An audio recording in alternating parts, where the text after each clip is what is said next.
The courtroom buzzed with the kind of quiet that comes from routine. Papers shuffling, low voices, the soft scrape of chairs against the floor. Everything moved along as it always did. Just another day in courtroom 4B of the St. Louis County Courthouse. A space where stories blurred into files and people's lives reduced to paperwork. It was the kind of place where details got lost in the shuffle, where the weight of justice often felt like just another box to check. Judge Victoria Langford sat on the bench, high above it all. To her, this was nothing more than another docket. Another case. Another hour in a life built on order and control. She shifted in her seat, adjusted her glasses the way she always did, and glanced at the next folder sitting on her desk. People versus Malik Davenport. Her lips thinned into a straight line. Another young man standing trial. Another moment she expected to be wasted. She didn't bother reading the details closely. 20 years old. No previous record. Charged with resisting arrest. She had seen it all before. She thought she already knew the story. Without looking up from the file, she exhaled sharply, as if the entire thing bored her before it had even begun. State your case, she said flatly, her voice slicing through the quiet room. It was a command, not a question. Malik sat at the defendant's table, his body stiff. He was young, his back straight, his hands clenched into fists beneath the surface. His heart pounded hard. But his face stayed still. He wore a button-down shirt that hung loosely on his shoulders, the faint scent of his mother's lavender detergent still clinging to it. Beside him sat Joel Renshaw, his public defender. Overworked, underpaid, tired. His tiredness wasn't just physical. It was the exhaustion of fighting a system that no longer surprised him. Renshaw cleared his throat. Your Honor, he began carefully. My client was stopped due to a broken tail light, but what followed was unnecessary escalation. He was dragged from his vehicle without cause. Langford leaned back in her chair, unimpressed. Mr. Renshaw, she said, her tone cutting and cold. Let's not waste the court's time with dramatics. She'd heard stories like this before, too many times. None of them mattered now. Renshaw pushed forward anyway. The officers didn't issue a citation for the tail light. They claimed he was aggressive. All he did was ask why he was being ordered out of his car. Her gaze slid to Malik, cold, calculating. You resisted, she said, more of a statement than a question. Malik's teeth pressed together. He took a breath, steady but sharp. I was confused, he replied. I just asked why they were. And they told you. Langford interrupted, her tone thick with contempt. But you didn't comply. She leaned in, her lips curling into something like a sneer. That's resisting, Mr. Davenport. The words landed like a slap. Malik's jaw locked. He heard his mother's voice in his head, the way she always said, don't talk back. Just get home safe. But even now, even here, he wasn't safe. Not from this. Not from her. Joel Renshaw stepped in again. Your Honor, there's body cam footage. Langford chuckled. It was a short, humorless sound. Let me guess. This is the part where we hear how it was all a big misunderstanding. That you were polite, cooperative, and yet, somehow, 2 trained officers still thought you were a threat. A few people shifted in their seats. The discomfort was thick enough to taste, but no one said a word. No one ever did. Langford had been on this bench for nearly 2 decades. Her record was impeccable. Her authority was untouched. And she had no intention of letting a kid and his tired lawyer tarnish it. I've seen this before, she continued, voice dripping with condescension. They always say they didn't do anything. That the police made it up. But somehow, they still end up here, in my courtroom. Her hand flicked dismissively toward the bailiff. Let's not waste time. The plea deal stands. 6 months probation, and your management classes, and a fine. Malik's fists clenched tighter beneath the table. His chest rose and fell with a quiet, steady rhythm. His lawyer leaned in, whispering, "Don't react. Let me handle it." But how do you stay silent when someone tells you you're guilty of simply existing? 6 months probation. Anger management. For asking a question. And she smirked while she said it. Langford's smirk remained. Or, she added, you can fight it and risk jail time. A choice that wasn't a choice at all. Just as she reached for her gavel, a movement caught her eye. A court clerk hurried toward the bench, clutching a thick file in her hands. Langford frowned, annoyed. "What is it?" The clerk looked nervous. "You should see this before you rule, Your Honor." Langford snatched the file from her hands, flipping it open with visible irritation. But the more she read, the less color remained in her face. The papers trembled in her grasp. She gripped them tighter, her knuckles white against the edges. Bodycam screenshots. Timestamps, witness statements. A man recording from across the street. Officer Ellis, McNally's own partner. Filing a report that directly contradicted the official story. And Ellis's bodycam footages, showing Malik's hands raised the entire time. Showing an officer yanking him out of the car without warning. Shoving him against the hood. Calling him another Mothi punk. Langford's composure cracked, just for a second, but she smoothed it over quickly. She had to. She cleared her throat. "Mr. Renshaw, approach." "Daw," he rose slowly, cautiously. He'd been in her courtroom too many times not to sense when something wasn't right. She tapped the file with a manicured nail. "Did you know about this?" Renshaw glanced briefly at the pages, his face unreadable. "No, Your Honor. If I had, I'd have introduced it immediately." Langford exhaled through her nose. She sat straighter. "We'll take a brief recess." The bailiff's voice echoed. "All rise." Langford was already moving. Behind the heavy doors of her chambers, she turned on the clerk. "Where the hell did this come from?" The woman flinched. "It was submitted this morning, Gaw." "You didn't think it was urgent?" Langford hissed. "Hi." The clerk's voice wavered. "I thought it was routine evidence disclosure." Langford's stomach churned. A mistake. A set-up. How had this slipped through? She'd ruled in favor of the police countless times. Now here was evidence that could dismantle her decision in front of everyone.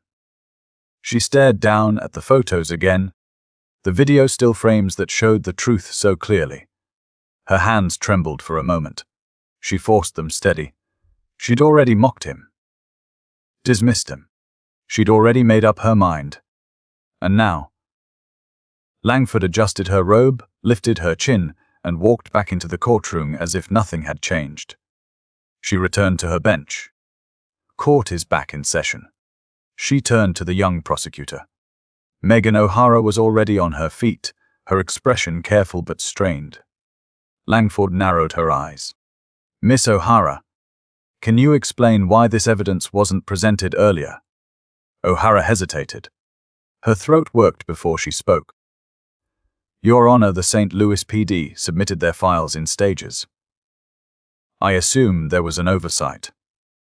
Langford's fingers dug into the polished wood of her bench. "An oversight?" Before she could say more, Renshaw's voice cut in. "Your Honor, in light of this new evidence, we request an immediate dismissal of all charges against my client." Malik turned to him, stunned. A dismissal? He hadn't even imagined it. Langford's stomach twisted. She'd just made a public example of this kid. She'd laughed at him. Now she had to reverse it, pretend none of it had happened. She glanced at Malik again. He was looking at her. Not with fear, not with gratitude, but with something harder. A calm defiance. She hated it, but there was no choice. Langford cleared her throat. "L charges against the defendant are dismissed." The room was still for a heartbeat. Then a murmur. Then voices rising. But Malik didn't look away. And Langford, for the first time in a very long time, she felt exposed. Her gavel struck wood, sharp as a gunshot. "Case dismissed," she said. But no one moved.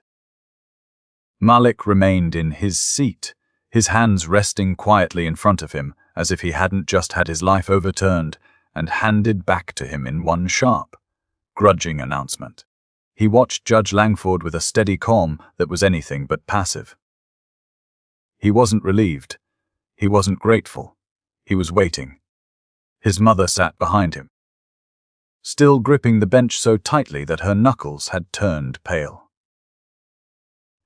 Danielle Davenport had prayed through every second of this hearing, but she never prayed for mercy. She prayed for the truth to show its face.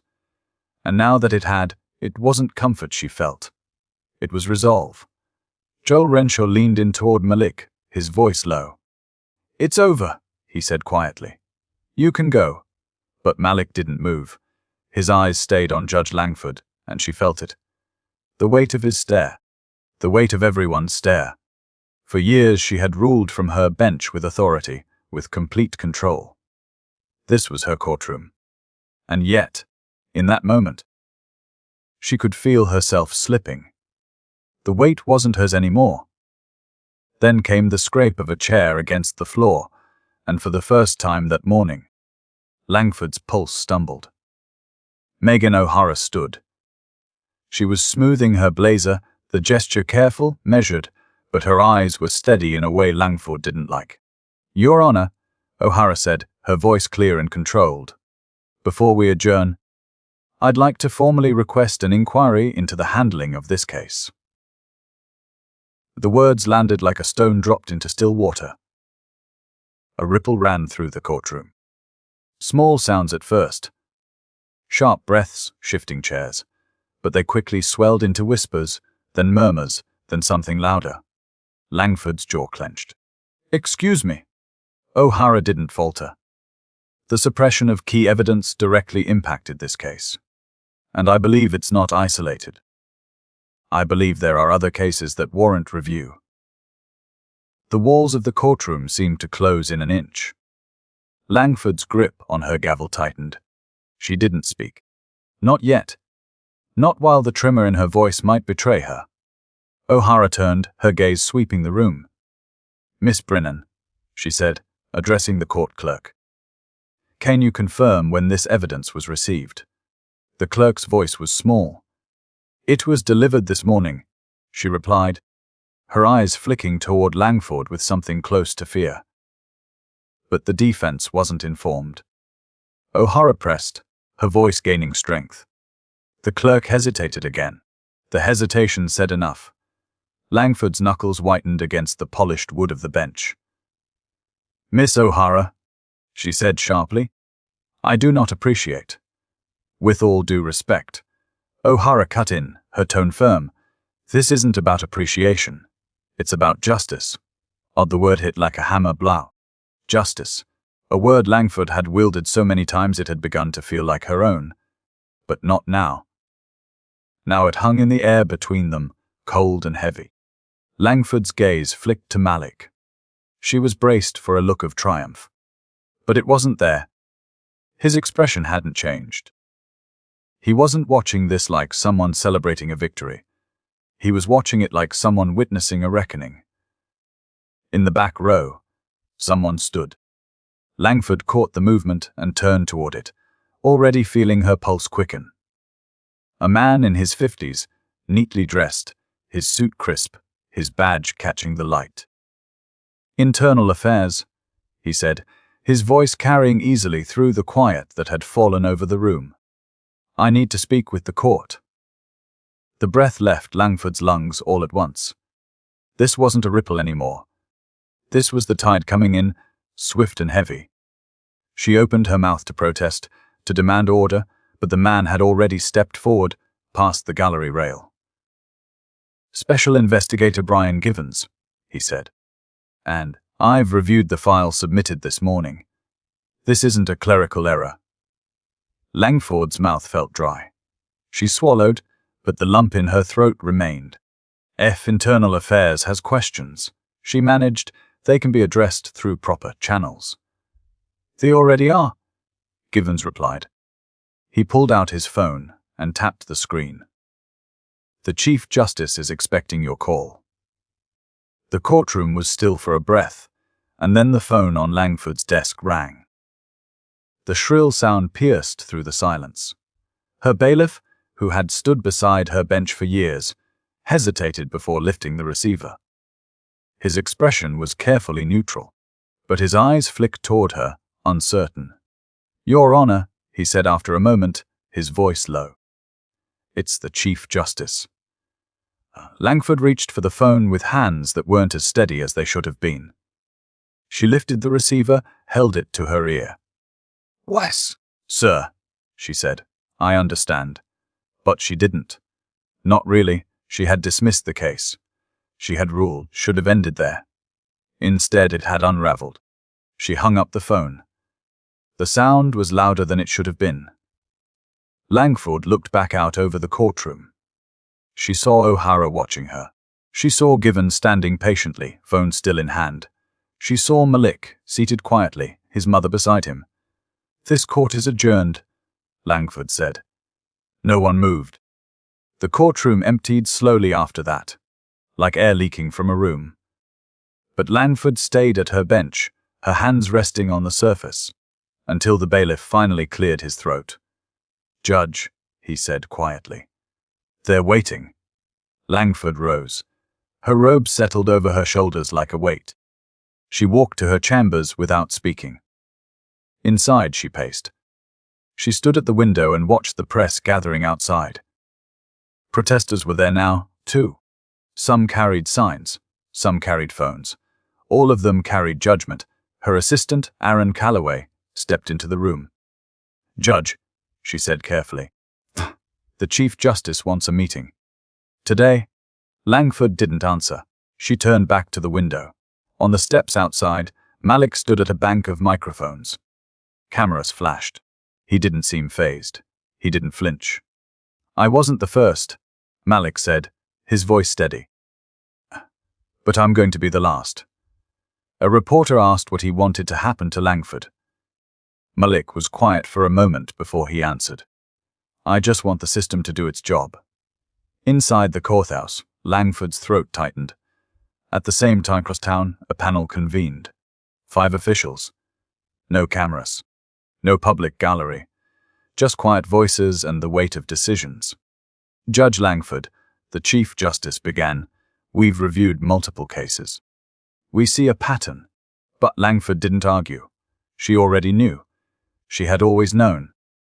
The Chief Justice's next words were measured but absolute. "We'll be recommending suspension, effective immediately, pending further investigation." Langford sat in silence.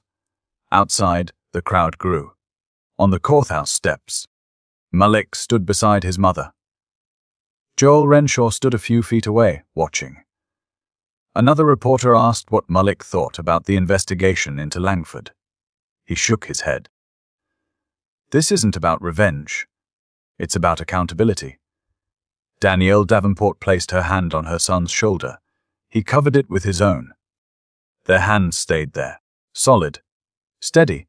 Inside, Langford sat alone in her office.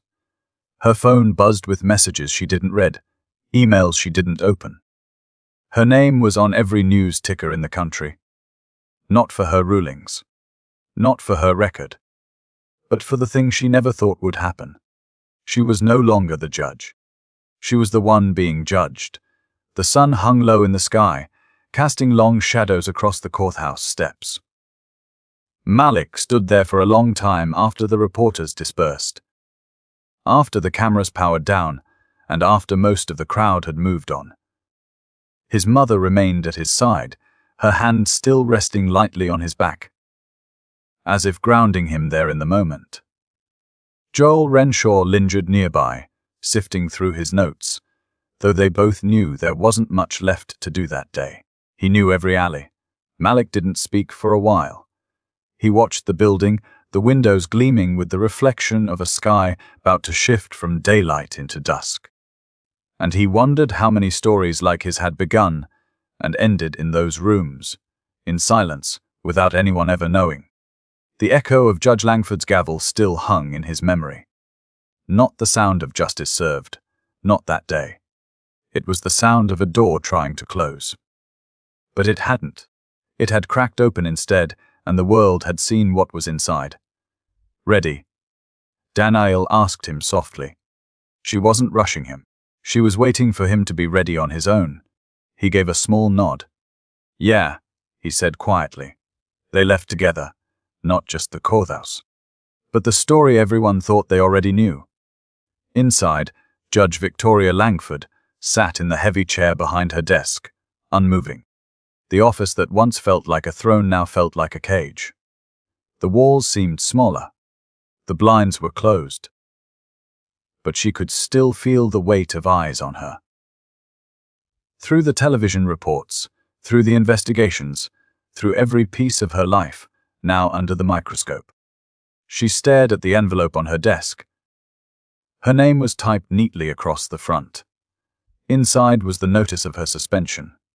She hadn't opened it yet, but it didn't matter. She knew what it said. Her robe hung on the back of her door.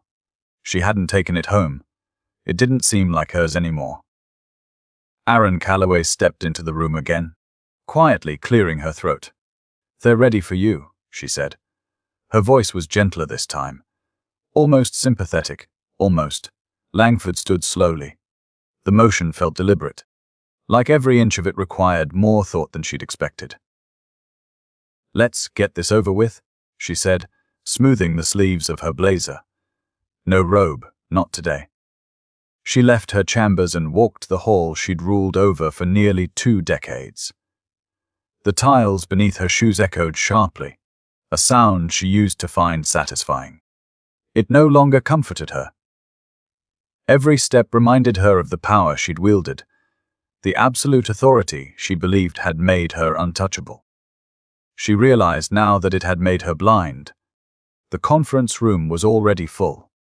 The Chief Justice sat at the head of the table, his face a mask of calm that didn't fool her for a second. This wasn't a conversation. It was the start of something final. Langford took her seat. No papers in front of her. No defense prepared. Just the truth she hadn't expected to face. "Judge Langford," the Chief Justice began, "the panel has reviewed your decisions from the last 12 years. The inconsistencies are troubling." She didn't speak. The woman seated to his left cleared her throat. "We have uncovered a pattern of dismissals, prejudicial rulings, and a demonstrated bias favoring law enforcement testimony without adequate review of evidence." Langford stared at her folded hands. She remembered every one of those rulings. She could picture them all, stacked neatly in files like the one that had appeared on her bench that morning. All of them quiet decisions. All of them choices she'd made without thinking they would ever matter beyond the paper they were printed on. "You will be suspended effective immediately." The Chief Justice continued, his tone unchanging. "Further investigation is underway." Langford exhaled, the sound hollow. "And if the investigation finds misconduct?" she asked. The Chief Justice met her gaze. "Then you'll be removed from the bench. Permanently." The room was quiet. The kind of quiet that comes when a verdict is spoken and no one is surprised by it. When it was over, Langford left through the back exit. Not because she was hiding, she told herself, but because she didn't want to create a scene. But the press was there, even at the side doors. They swarmed as soon as they saw her, questions fired like rapid gunshots. "Do you regret your treatment of Malik Davenport? How many cases do you think will be overturned? Did you suppress evidence?" She didn't answer. She kept walking. But the questions followed.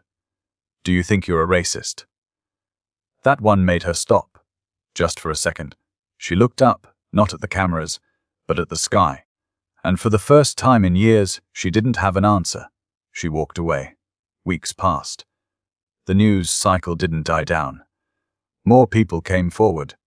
Defendants, families, attorneys, each with a story about what had happened in Langford's courtroom. Cases were reopened. Files were re-examined. Some sentences were overturned. Others led to lawsuits. Malik became a symbol, though he hadn't asked to be. His case was cited in hearings, his name chanted at protests. His story became the story for others who hadn't gotten to speak. It wasn't easy. Some nights he stayed up too late, reading messages from strangers who told him their stories. He felt the weight of it, but he didn't back away from it. He'd come too close to being forgotten once. He wasn't going to let that happen to anyone else. He filed a civil suit, as Joel had advised.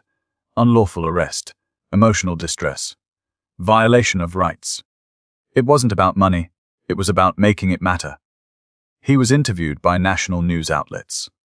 Sometimes he spoke about the arrest. More often, he spoke about what had happened after. The moment when he sat in that courtroom and realized the system wasn't just broken, it was designed to break people like him. He talked about what it felt like to be laughed at by someone who held his future in her hands. And he talked about how he'd decided that wasn't where his story was going to end. Danielle watched her son on TV one night, sitting quietly on the couch while he spoke. He had always been steady, even as a child, but now there was a calm weight in his voice that made her proud in a way she hadn't expected. He wasn't angry, not in the way people thought he'd be. He was determined. "You ever think about going to law school?" She asked him with a small smile when the interview ended. He gave a quiet chuckle.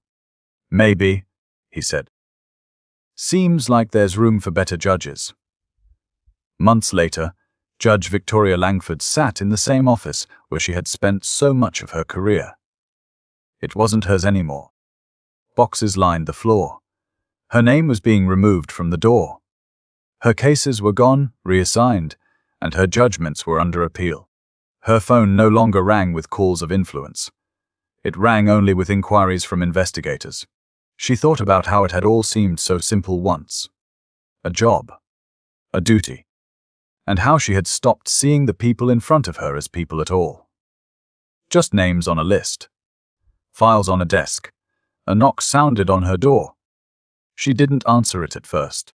Then she realized it didn't matter. "Come in," she said. It was Brian Givens from Internal Affairs. He stood there, holding another file in his hand. "I thought you'd want to know," he said. "Another case has been overturned." Langford nodded slowly. "Thank you," she said. He didn't leave right away. He studied her for a moment, as if expecting her to say something else. Maybe to apologize. Maybe to deny. But she didn't. She just sat there, her hands folded in front of her, as if she was back on the bench. Givens left the file on her desk and walked out. Langford looked down at the file. She didn't open it. She already knew. Across town, Malik stood outside a community center, handing out flyers for a legal clinic he'd helped organize.